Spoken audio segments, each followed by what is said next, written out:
President, in about 2 hours, the Senate will vote on whether to confirm Kash Patel to serve as Director of the Federal Bureau of Investigations for the next...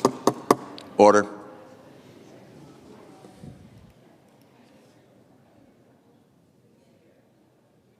To serve as Director of the Federal Bureau of Investigations for the next 10 years. 10 years, Mr. President. If Senate Republicans confirm Mr. Patel, I believe they will come to regret this vote, probably sooner rather than later. I, for one, am convinced that Mr. Patel has neither the experience, the judgment, nor the temperament to lead this amazing criminal investigative agency. It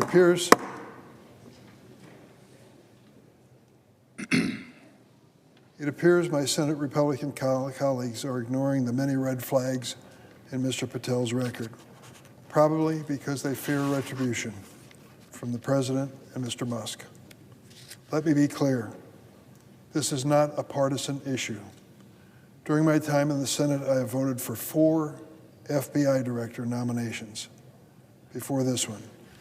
Each one was clearly a Republican, and I voted for them nevertheless. Historically, the Federal Bureau of Investigation has been apolitical.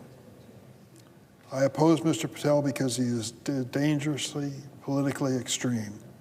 He has repeatedly expressed his intention to use our nation's most important law enforcement agency to retaliate against his political enemies. Even before President Trump took office, Mr. Patel announced that he would force out FBI Director Chris Wray, who he nominated in his first term before firing the former FBI Director Jim Comey. The director is the only political appointment at the FBI. Congress took steps to ensure that this agency remains as apolitical as possible by providing for a single term of 10 years for a director and subjecting the appointment to the advice and consent of the Senate. 50 years ago, we made this reform. We may see it all fall to ashes today. But as we have seen for weeks now, the Trump administration purge of the FBI is a political exercise that is spread to service career officials. There's an association of FBI agents, and the 2 leaders of that association came to see me recently in my office to talk about this situation. Both of them are women. One is serving 17 years in the career job at the FBI, and the other 22. They were quick to add that their fathers had been FBI agents before them. It was clearly in their blood. They came to tell me about the situation at the FBI today because of this transition and because of the prospect of Kash Patel heading their agency. They said morale has never been lower. They've gone through, many of them, gone through many presidential transitions and have never seen anything like this. The declaration that is required now of FBI agents as to whether they were participating in the investigation of the January 6 rioters who assaulted this United States Capitol building. Let's be honest about what's going on here. There's an effort to have Soviet-style historical revision. The Trump administration and the people that they're pushing into leadership have to basically pass a loyalty oath in terms of the outcome of the previous presidential election and what happened on January 6th. They're somehow asked to ignore the obvious that we see on videotape over and over again. The rioters assaulted this Capitol. It was so dangerous that the Vice President of the United States, sitting in your chair, was physically removed by the Secret Service for fear that he was going to be hurt if he stayed in that position. Those of us who are on the floor of the Senate on January 6th were asked to evacuate this chamber as quickly as possible. This was not simply a question of tourists getting out of line.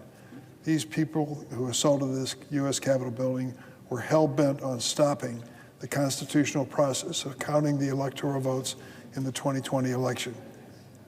And now, FBI and others are being asked to say the opposite, that this wasn't somehow a breach of law, a horrendous, terrible chapter in the history of this country, and that there was danger afoot. Because the president has given a sweeping pardon to the 1,600 who were prosecuted for trespass, seditious conspiracy, the use of firearms in the Capitol and the like, we are supposed to somehow discount this as a significant moment in American history. It was. And for the FBI agents who participated in the investigation of that day, I say they were doing their job, and they did it well. And now to remove them from the FBI because of that has obviously hurt the morale of the FBI agency and made them stop and wonder what the future holds for them. If another president comes in with another political agenda, will they be the victims again? As we've seen for weeks now, the Trump administration's purge of the FBI is a political exercise that has spread to senior career officials. In the FBI long history, this has never happened before. This purge has dramatically weakened the FBI's ability to combat national security threats and has made America less safe. Senior leaders with collectively hundreds of years of experience have been forced out, creating a leadership vacuum. Thousands of line agents fear losing their jobs simply because they were assigned to work on cases involving the January 6th attack or President Trump. I have heard directly from FBI agents who now fear for their safety and the safety of their families. To understand why, let me tell you about a January 6th rioter named Edward Kelly. Mr. Kelly was convicted of assaulting law enforcement during the attack on the U.S. Capitol. We saw it, didn't we? In terms of videotapes that show our law enforcement agents trying to stand their ground in this Capitol building, being beaten back and assaulted by these mobs. Mr. Kelly was convicted of assaulting law enforcement, and he was given a full and unconditional pardon by Donald Trump. But Mr. Kelly has also been convicted in his home state of Tennessee of conspiracy to murder the FBI agents who investigated his role in the January 6th attack. Understand this.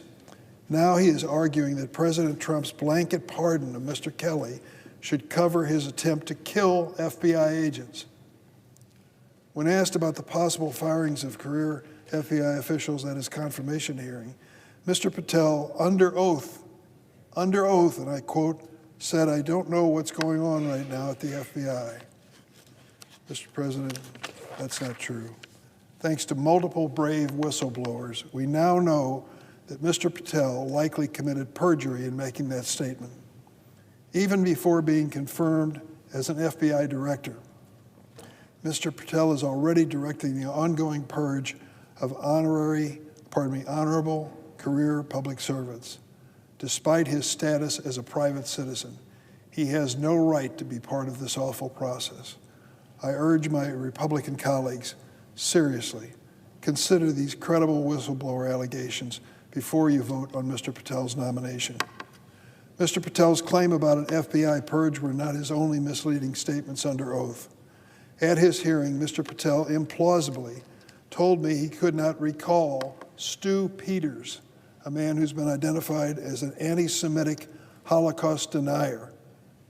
I asked him repeatedly, what about Stu Peters? Don't know the man, don't recognize the name. This is simply not true. Considering that Mr. Patel appeared on Mr. Peters' podcast 8 times, Mr. President, 8 times, and he couldn't recall the man's name. And Mr. Peters has since revealed that he and Mr. Patel directly communicate via their personal cell phones, quote, constantly. Constantly was the word he used. As far as Patel was concerned, under oath, never heard of the man. Why in the world would he do that? Why would Mr. Patel admit the obvious? 8 podcasts and constant communication with this man? And an even larger question, what is he doing as a man who wants to direct the FBI in concert with anti-Semitic Holocaust denier Stu Peters? What is going on here? Is he showing good judgment? Is this the kind of person you want to put in charge of 38,000 criminal investigators? Mr. Patel also claimed, quote, he didn't have anything to do with the recording of the so-called January 6th prison choir, which included at least 6 rioters who violently assaulted police officers. Mr. Patel thinks there's something interesting, maybe even amusing, about the fact that he created a choir of these individuals who had been prosecuted for what they did on January 6th. Here's what Mr. Patel said to Steve Bannon after he denied knowing anything about this recording before the Judiciary Committee recently. He said to Steve Bannon, quote, "We got this idea to record the January 6 prisoners who recite the national anthem every night from the DC prison. Then we took that to the studio, so we mastered and digitized that." So on Steve Bannon's show, he is the mastermind behind this recording of these prisoners saying something about the national anthem every night. That particular tape that he created of the January 6th choir was taken to Trump rallies too and played as some kind of interesting display of what Patel insists are just political prisoners. One of Mr. Patel's choir boys, Julian Khater, Khater, he was convicted of assaulting Capitol police officers with pepper spray. One of those officers was Capitol Police Officer Brian Sicknick. Brian Sicknick suffered multiple strokes and died the day after the attack. Mr. Khater was one of the people who assaulted him. Mr. Patel has called these violent January 6 rioters, and I quote, political prisoners. That includes Guy Reffitt. Guy Reffitt was sentenced to 87 months in prison for his role in the January 6th assault. 87 months. Mr. Reffitt brought a gun to the Capitol on January 6th and recorded himself saying the following, which I'll paraphrase because I don't want to use profanity on the floor of the Senate. Quote, "We're all going to drag them out kicking and screaming. I just want to see Pelosi's head hit every effing stair on the way out, and Mitch McConnell too. F them all." Mr. Reffitt's 19-year-old son, Jackson, turned him into law enforcement after the attack, despite Reffitt's threats to shoot Jackson and his sister. Here's what Reffitt said to his own children, quote, "If you turn me in, you're a traitor. And you know what happens to traitors. Traitors get shot." Mr. Reffitt received a full and unconditional pardon from President Trump. Guess where he was on January 30th this year? Back at the Capitol complex at Mr. Patel's confirmation hearing. Here's what Mr. Reffitt posted on social media from the hearing room, quote, "Present and in support of Kash Patel, as the leftist commies continue to spew lies, misinformation, and disinformation, my man is clean house Kash," quote unquote. Stu Peters, constant communication, Holocaust denier. This gentleman, he's become a hero too for his appearance before the committee, and we're all commies for questioning Kash Patel's politics and what it's led to. These are Mr. Patel's allies: Stu Peters, Julian Khater, Guy Reffitt. On the other hand, consider who is warning us about Mr. Patel.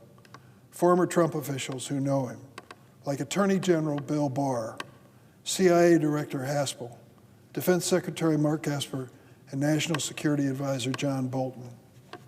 All of these were Republican appointees who worked with Patel, who know him well, and warn us not to do this. Don't give this responsibility to this man. All Republican appointees. Mr. Patel has left a long trail of grievances, lashing out at anyone who is not completely aligned with him. He calls Democrats, quote, "vindictive, evil, and vicious," and repeatedly attacks Republican senators who don't toe the MAGA line. I've read Mr. Patel's book, Government Gangsters. It includes an enemies list at the end of the book, 60 names, members of the deep state in the word of Kash Patel, which includes distinguished public servants from both political parties. What do they all have in common, the 60 people on his hit list? From Attorney General Bill Barr and Merrick Garland to former FBI directors Bob Mueller and Chris Wray, they've all had the misfortune of crossing paths with the vindictive Kash Patel. Mr. Patel claims he respects law enforcement, but his words and actions demonstrate his disdain for the FBI. He has said on day one he plans to, quote, shut down the FBI headquarters, and he's falsely claimed that the FBI, quote, was planning the January 6th event for a year beforehand. There is no truth to that statement, Mr. President, and he is casting aspersions on the FBI that are undeserved. Mr. Patel's record demonstrates that he's dangerous, inexperienced, and dishonest. He should not and cannot serve as an effective FBI director. Mr. Patel has been crystal clear that he plans on using the FBI's vast surveillance and investigative authority to, quote, come after, close quote, the president's enemies. It is shocking that my Republican colleagues are willing to support him, despite the serious threat he poses to our national security. And I'm sorry to say I believe they will quickly come to regret this vote. When I think of giving this man a 10-year tenure as director of the leading criminal investigative agency in the world, I cannot imagine a worse choice. You want the person who has that job and that power to destroy people simply by investigation, to show some temperament and some judgment. Kash Patel shows just the opposite. He is neither qualified nor prepared to assume this responsibility. I will be voting no and plead with my Republican colleagues. Please think twice before creating this situation and making it even worse. I yield the floor.